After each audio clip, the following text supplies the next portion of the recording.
Hai semua, kita bertemu kembali dalam MD Derma Class. Nama saya Ayla. Dan saya Husna. Dan topik yang kita akan bincangkan pada hari ini adalah mengenai jerawat. Jerawat ni memang common lah isu dia ya. Tapi hari ini kita nak fokus pada jerawat di kalangan wanita bertudung. So let's get into it. So Husna, first kita akan cakap pasal jerawat dan apa jerawat ni sebenarnya.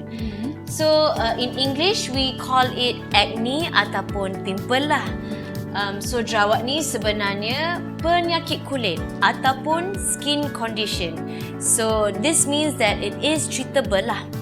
So jerawat ni dia paling common dekat muka, chest, shoulders dan kat belakang kita. So ada dua cara untuk classify jerawat ni. So the first one is non-inflammatory dan inflammatory. So ataupun jerawat bukan radang dan jerawat radang lah. So non-inflammatory acne ni dipanggil comedones. This includes macam whiteheads dengan blackheads. Inflammatory acne pula ada banyak jenis lah. So ada papules, cystic, pustules, nodules. So mostly jerawat macam ni adalah jerawat yang selalu bengkak-bengkak, sakit, merah, sometimes pun dia akan bernanah. Macam itulah jerawat inflammatory acne tu. Oh macam tu. Okey Ayla, macam mana jerawat ni terjadi? Okay, now that's a very good question. So Husna, as you know, kulit kita ada 3 layers kan? Ya. The first and top layer kita panggil epidermis. So at the top of the epidermis ni kita ada sel-sel mati ataupun dead tissue cells.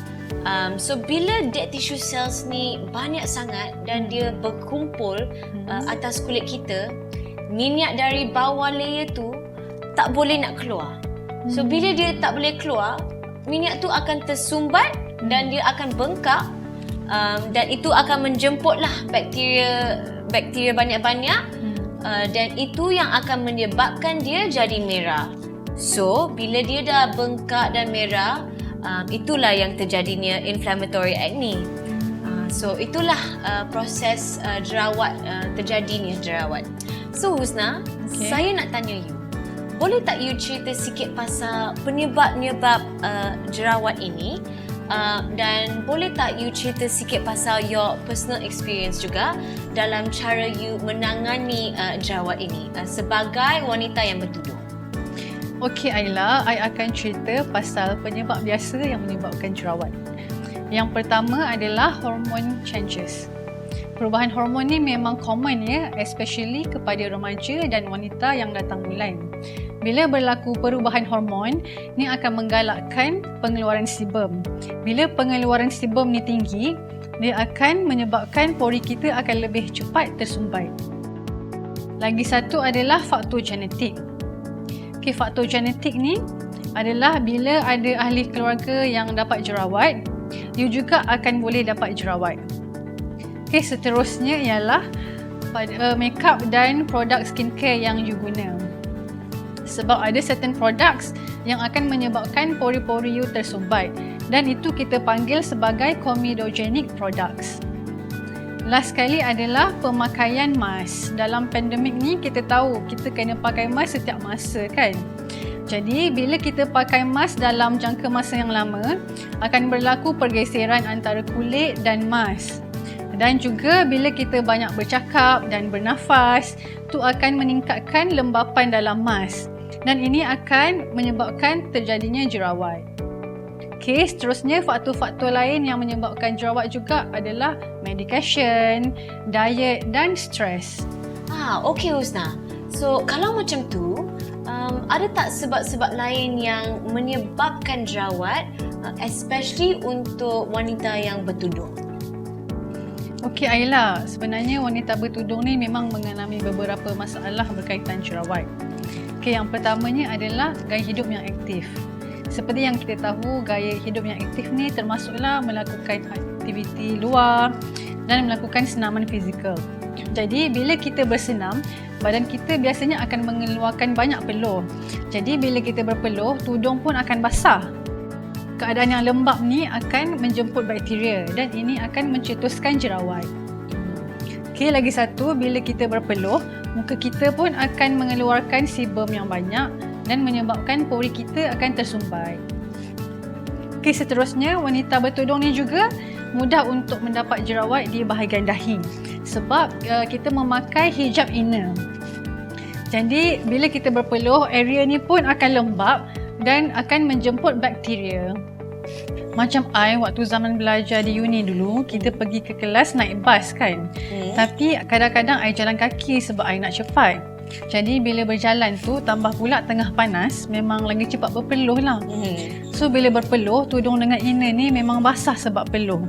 And I perasan I cepat dapat acne di bahagian ni sebab bahagian ni dah di cover dengan hijab dan tudung. So ni antara pengalaman I berhadapan dengan acne lah. So Ayla, macam mana cara nak rawat jerawat ni? Apa method atau solution yang kita ada? Okay Husna, that's actually a great question and kita actually ada banyak cara lah untuk rawat jerawat ni.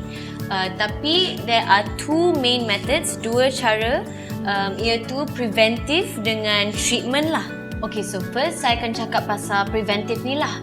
So preventive ni mostly berkenaan dengan habits kita. So macam tadi you mention tu, especially untuk wanita bertudung, kita selalu advise untuk amalkan tukar inner tudung tu hari-hari. So especially kalau you jenis yang berpeluh banyak, so you tukar 2-3 kali sehari pun boleh. Itu untuk elakkan bakteria lah untuk berkumpul kat area dahi tu. Next, sama juga macam you cakap tadi, pasal bersenam. So kalau those yang pergi hiking ke, selalu pergi jogging, fly cycle, apa-apa jenis exercise lah, ataupun kerja lah, kalau you pergi kerja, you pergi jumpa klien banyak-banyak, it's best to beli tudung yang memang untuk active wear ataupun lightweight lah, jenis yang lightweight dan quick dry punya. Ataupun ada certain shop yang dia jual sebagai sports hijab. So ni untuk mengelakkanlah lembapan kat kulit kita. So next we have the second method is treatment. So treatment wise, kita memang kena be careful lah.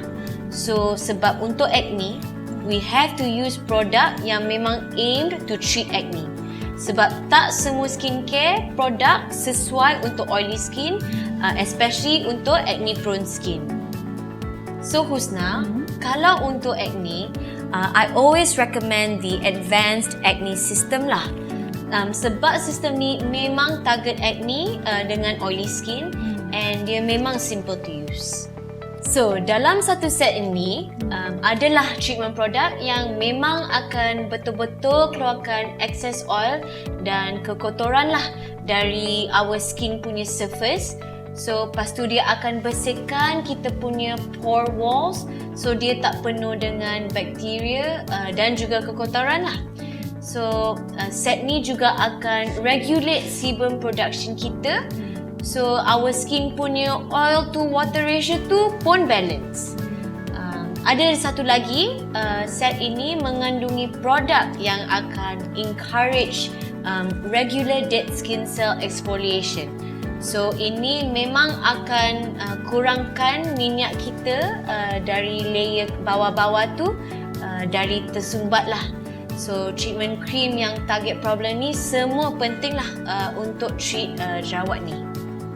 Tapi sebenarnya Husna, untuk acne prone skin ni, selain daripada treatment cream tu, yang paling penting adalah cleanser. Sebab cleanser ni, dia adalah first step dalam setiap rutin. So cleanser ni memang penting lah sebab dia akan bersihkan muka betul-betul.